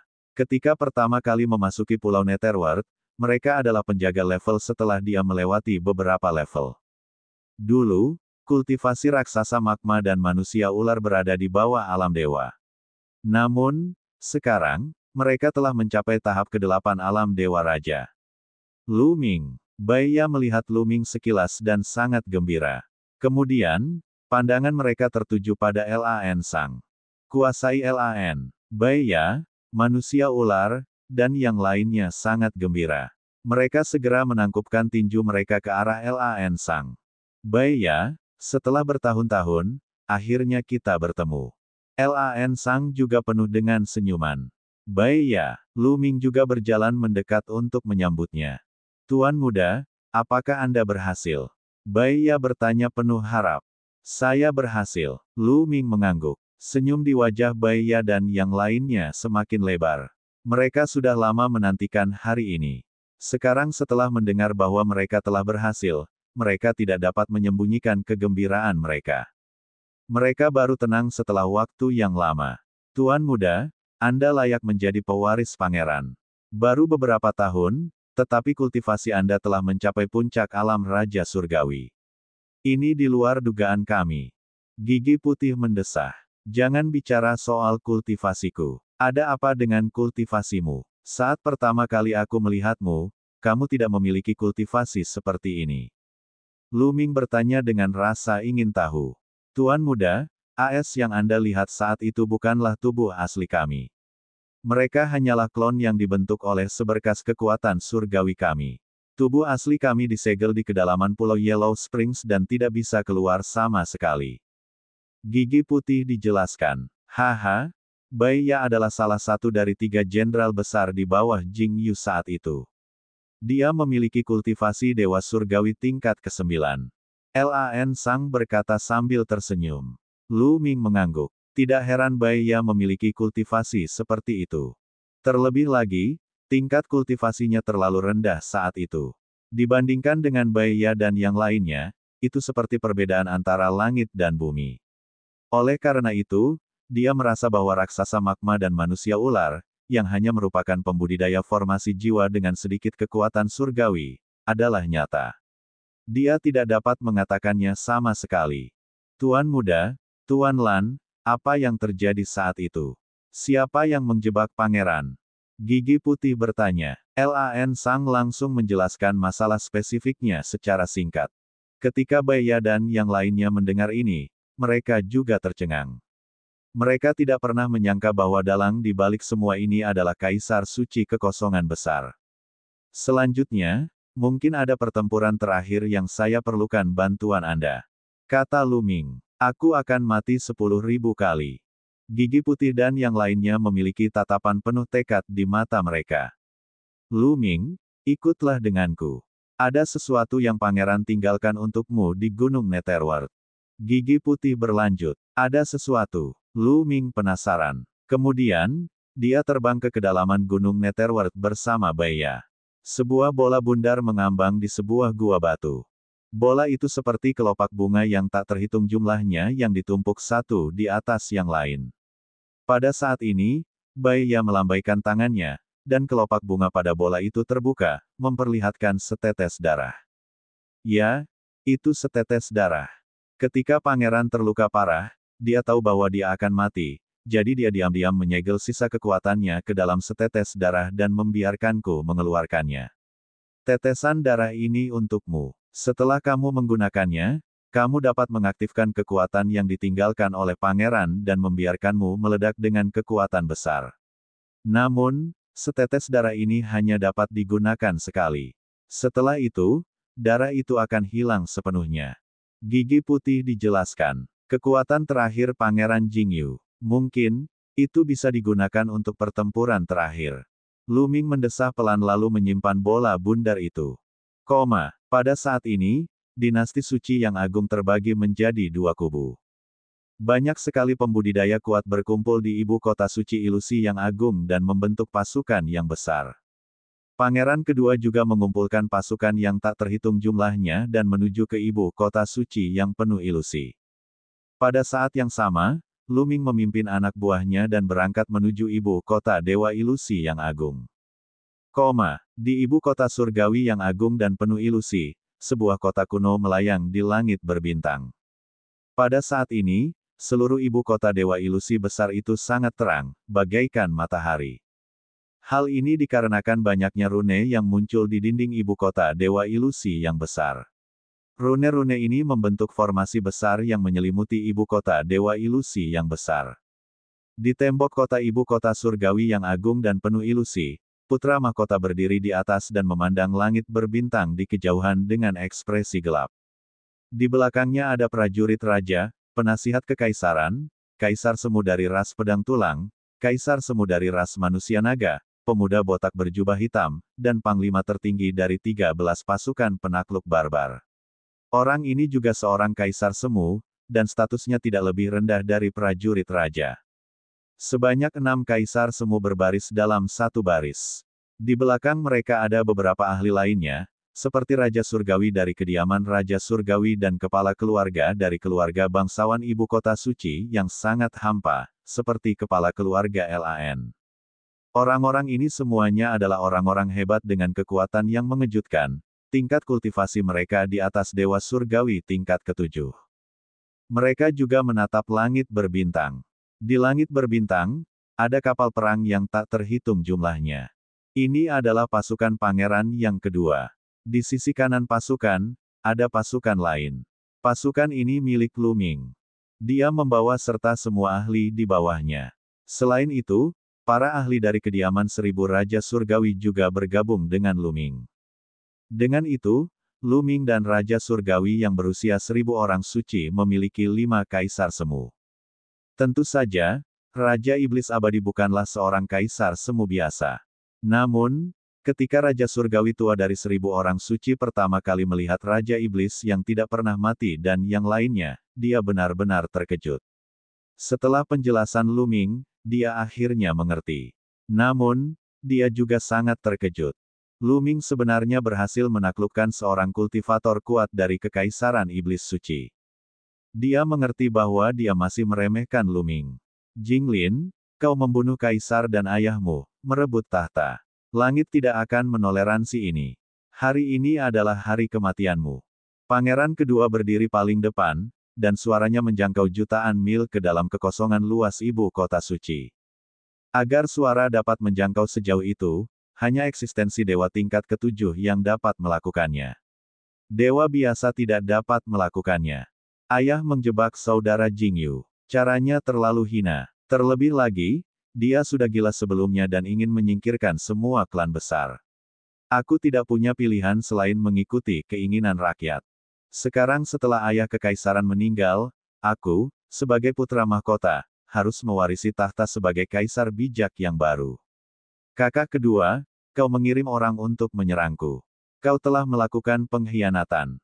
Suara putra mahkota juga terdengar.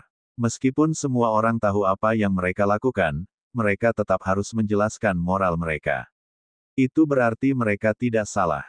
Kamu berkomplot melawan ayahku. Bagaimana kamu layak menjadi kaisar Sage yang baru? Hari ini, aku akan mewakili ayahku untuk menghadapimu. Serang. Suara pangeran kedua terdengar. Kemudian, sosoknya melintas dan dia kembali ke salah satu kapal perang.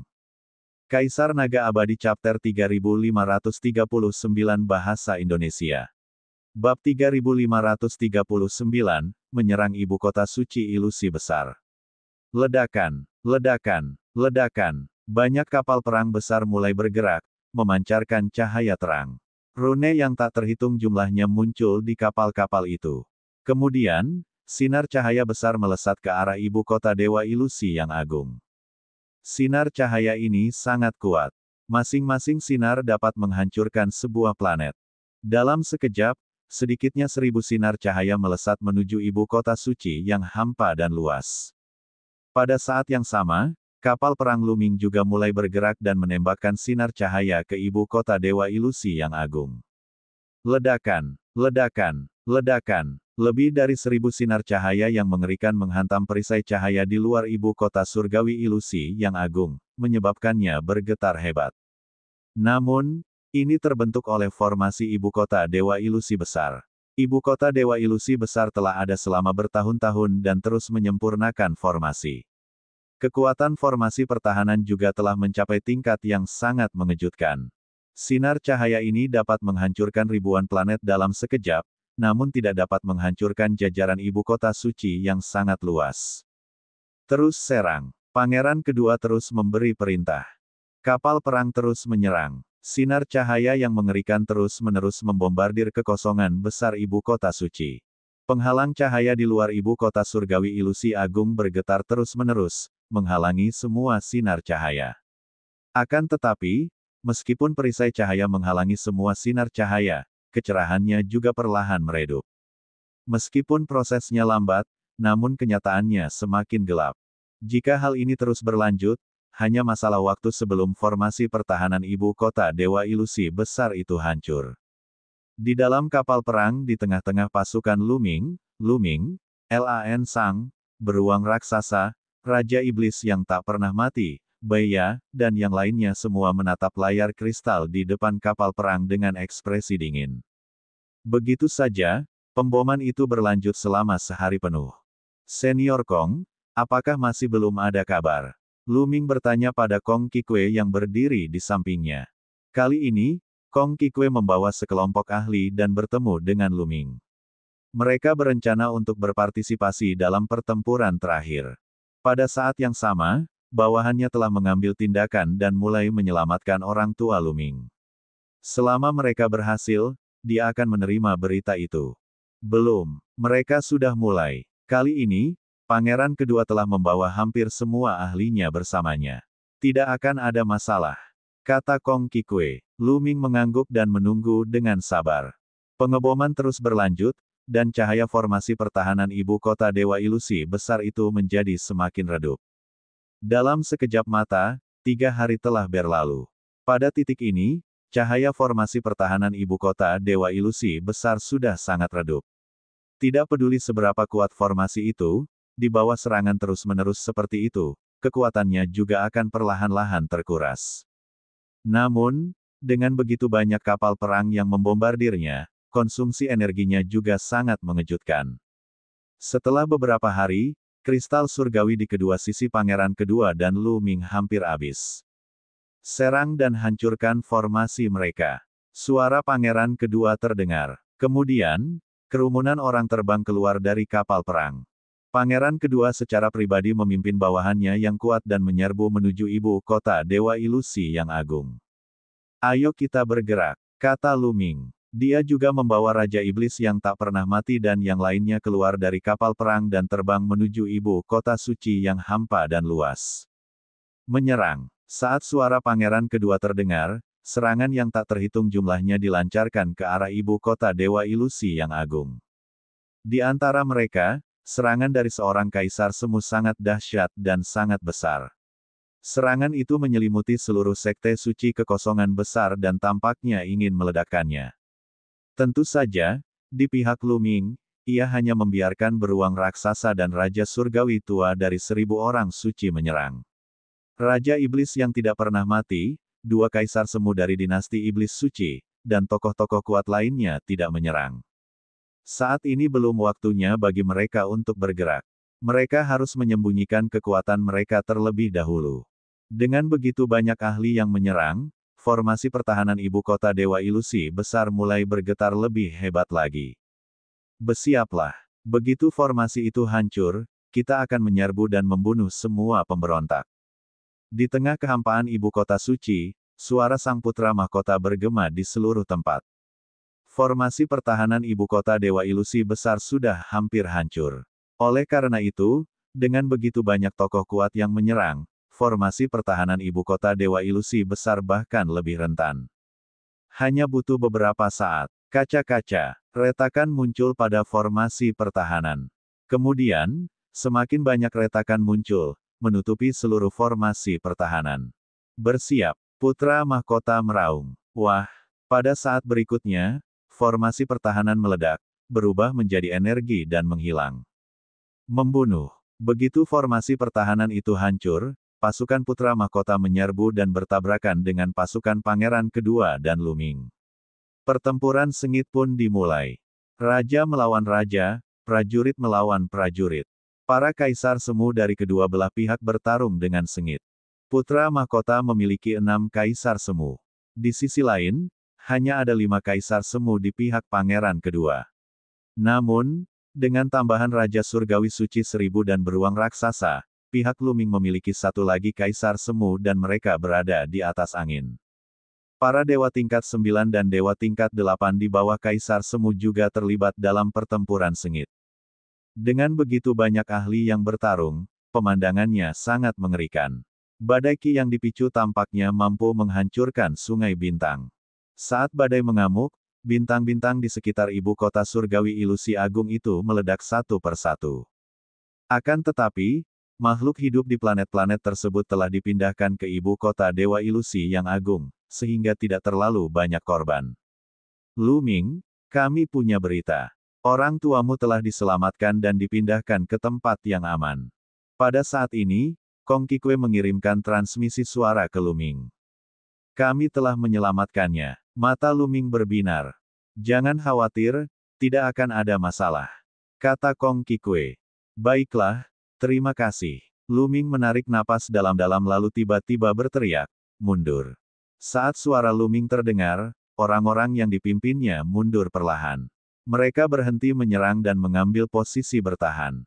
Lu Ming, apa yang sedang kamu lakukan? Pangeran kedua berteriak ketika dia melihat Lu Ming mundur. Namun, ekspresi Lu Ming tenang. Dia tidak peduli dengan pangeran kedua. Apa kau tidak peduli dengan hidup dan mati orang tuamu? Jika kau ingin mereka mati, aku akan memenuhi keinginanmu. Pangeran kedua berteriak dan mengirimkan suaranya ke telinga Lu Ming. Namun, Lu Ming mengabaikannya.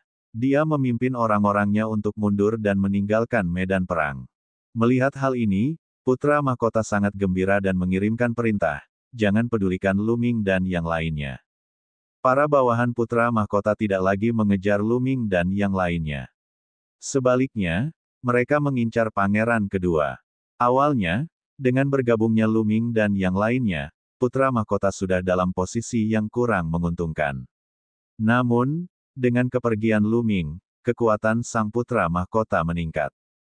Untuk sementara waktu, mereka mengubah kekalahan menjadi kemenangan. Pertarungan itu terlalu sengit, dan darah berceceran di langit berbintang. Orang-orang sekarat setiap saat. Raja Dewa dan bahkan Raja Dewa terus-menerus diburu. Ledakan. Di pihak pangeran kedua, seorang kaisar semu dikepung oleh 2 kaisar semu di pihak putra mahkota. Dia tidak dapat bertahan dan batuk darah saat dia mundur. Kakak kedua, hari ini adalah hari kematianmu. Mata sang putra mahkota tampak dingin saat dia berbicara dengan suara dingin. Dia tidak tahu mengapa Luming membantu pangeran kedua di awal dan kemudian tiba-tiba mundur. Dia tidak peduli tentang itu. Dia hanya ingin memanfaatkan kesempatan untuk membunuh pangeran kedua. Selama pangeran kedua terbunuh, Luming tidak akan menjadi ancaman. Lagi pula, Luming hanya memiliki 2 atau 3 kaisar semu. Putra mahkota berpikir begitu. Kaisar Naga Abadi Chapter 3540 Bahasa Indonesia. Bab 3540, Bab 3540 Memikat serigala ke dalam rumah. Jinglin, apa kau benar-benar mengira kau bisa mengalahkanku? Sungguh lelucon. Pangeran kedua mencibir. Pada saat ini, dia sudah tenang.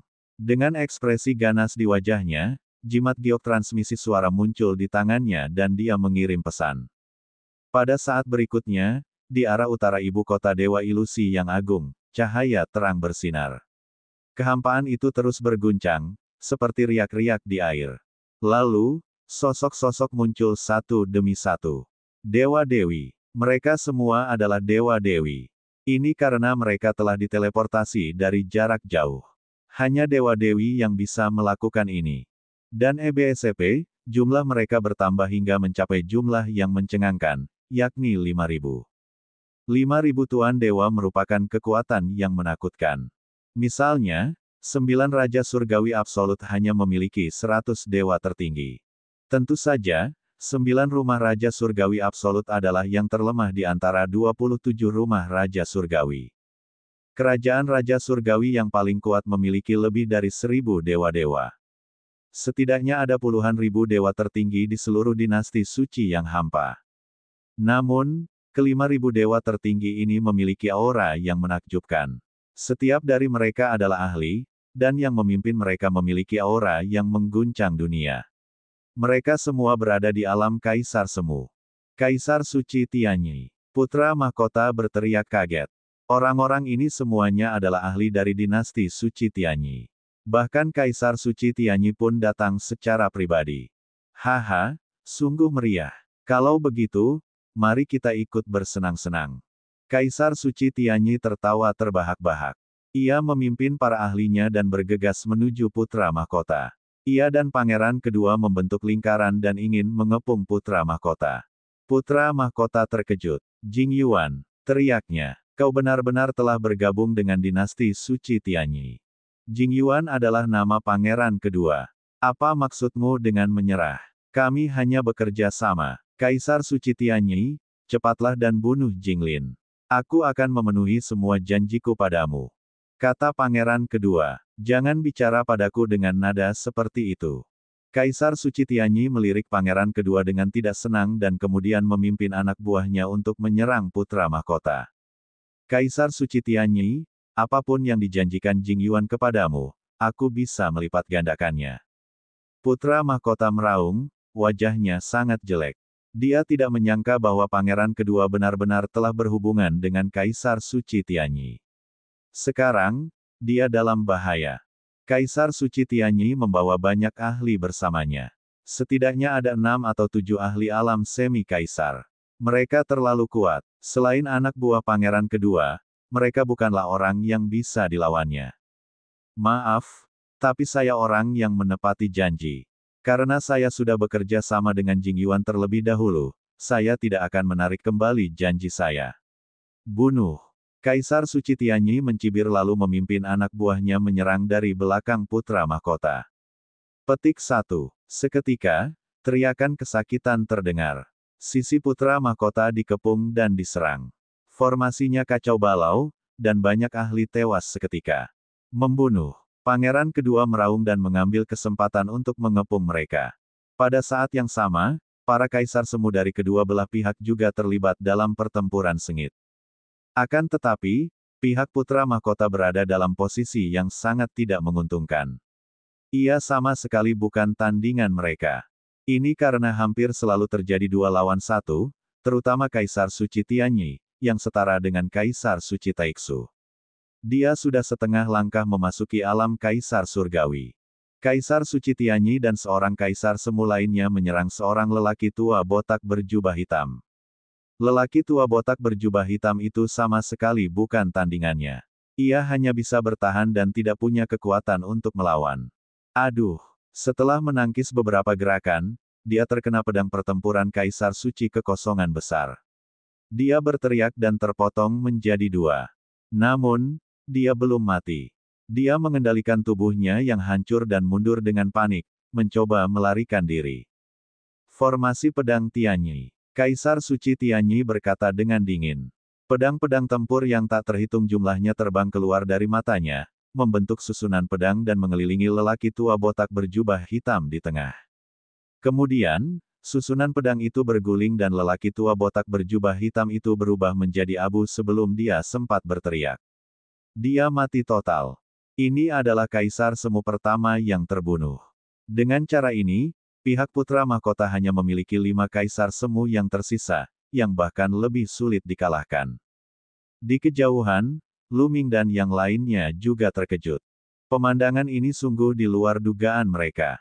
Rencana jahat pangeran kedua lebih dalam dari apa yang dibayangkannya. Dapat dikatakan bahwa dia telah melakukan semua persiapan yang diperlukan. Pada awalnya, dia tidak hanya meminjam kekuatan Lu Ming, tetapi dia juga telah meninggalkan rencana cadangan. Kekuatan dinasti Suci Tianyi adalah sesuatu yang tidak dapat ditandingi oleh putra mahkota. Hasilnya sudah diputuskan, kata Lan Sang. Kekalahan sang putra mahkota sudah pasti. Tidak ada cara untuk membalikkannya. Mundur, mundur. Putra mahkota meraung. Mereka ingin mundur. Sayangnya, mereka benar-benar terkepung. 5 kaisar semu yang tersisa, seperti Raja Angkatan Darat, penasihat kekaisaran, dan para ahli dari klan Pedang Tulang, dikepung oleh pangeran kedua dan para kaisar semu dari dinasti Suci Tianyi. Tidak peduli bagaimana mereka menyerang, itu tidak ada gunanya. Tak lama setelah itu, sang kaisar semu dari ras Pedang Tulang mengeluarkan pekikan mengerikan saat ia dibunuh oleh beberapa kaisar semu lainnya. Ah! Rambut panjang penasihat kekaisaran acak-acakan dan kekuatan sennya terbakar saat ia mencoba untuk bergegas keluar. Kekuatan tempurnya sangat kuat, tidak lebih lemah dari Raja Surgawi tua yang memiliki 1000 orang suci. Namun, itu tidak berguna. Dengan Kaisar Suci Tianyi dan 2 kaisar semu bergandengan tangan untuk menghadapi penasihat kekaisaran, tidak peduli seberapa kuat penasihat kekaisaran, dia tidak akan mampu membalikkan keadaan. Pada akhirnya, dia terpotong menjadi 2 oleh pedang Kaisar Suci Tianyi. Saya menyerah. Sang Raja Tentara berteriak. Jika hal ini terus berlanjut, mereka semua akan mati. Jadi, dia memilih untuk menyerah. Aku juga menyerah. Sang Kaisar semu dari ras manusia naga meraung. Alasan mereka membantu putra mahkota adalah untuk mendapatkan status yang lebih tinggi. Mereka tidak ingin mati. Dalam menghadapi situasi seperti itu, mereka meninggalkan putra mahkota. Aku akan membiarkanmu menyerah, kata pangeran kedua. Mereka semua adalah kaisar semu. Dia akan dapat memanfaatkan mereka di masa depan saat dia mewarisi tahta. Dia tidak ingin membunuh mereka semua. Sayangnya Kaisar Suci Tianyi tidak setuju. Lebih baik membunuh semua orang ini. Apa kau tidak mengerti prinsip mencabut akar rumput saat memotong rumput? Kaisar Suci Tianyi mencibir dan serangannya menjadi semakin ganas. Anda, pangeran kedua menggertakkan giginya. Bagaimana mungkin dia tidak tahu apa yang dipikirkan Kaisar Suci Tianyi? Dia ingin memanfaatkan kesempatan ini untuk melemahkan kekuatan dinasti Suci Kekosongan Besar. Di masa depan, dinasti Suci Kekosongan Besar akan dikendalikan oleh dinasti Suci Tianyi. Namun, pangeran kedua ingin meminjam kekuatan dinasti Suci Tianyi. Ia tidak punya pilihan selain setuju dan terus menyerang. Raja prajurit dan yang lainnya bahkan lebih putus asa. Pangeran kedua, kerja samamu dengan Kaisar Suci Tianyi sama saja dengan mengundang serigala ke dalam rumah. Sang Raja Angkatan Darat meraung. Namun, pangeran kedua telah mengambil keputusan. Tidak peduli seberapa keras dia berteriak, itu tidak ada gunanya. Sebaliknya, Kaisar Suci Tianyi sedang mengawasinya. Formasi pedang menekan ke bawah, dan Raja Jun batuk seteguk darah. Kaisar Semu lainnya menyerang, dan Raja Jun menjerit saat tubuhnya meledak. Di bawah kekuatan penghancur, tubuh dan jiwanya hancur. Situasinya jelas, itu sepenuhnya berat sebelah. Para ahli di pihak putra mahkota terus-menerus terbunuh, dan para kaisar semu berguguran satu demi satu. Tak lama kemudian, keenam kaisar kuasi putra mahkota semuanya terbunuh. Dan para dewa tingkat ke-9 dan ke-8 juga gugur dalam jumlah besar. Bahkan jika mereka menyerah, itu akan sia-sia. Kaisar Suci Tianyi bertekad untuk mengambil kesempatan ini untuk melemahkan kekuatan dinasti suci kehampaan yang agung. Pangeran kedua hanya bisa bekerja sama. Wajah sang putra mahkota pucat pasi. Ia berdiri di langit berbintang, matanya dipenuhi keengganan dan keputusasaan. Sesaat kemudian, bawahan sang putra mahkota, mereka yang merupakan dewa-dewi tingkat ke-7 ke atas, hampir semuanya terbunuh. Baru pada saat itulah Kaisar Suci Tianyi mengizinkan anak buah putra mahkota untuk menyerah. Itu karena mereka yang berada di bawah alam dewa langit ke-7 tidak dapat menghalangi situasi secara keseluruhan.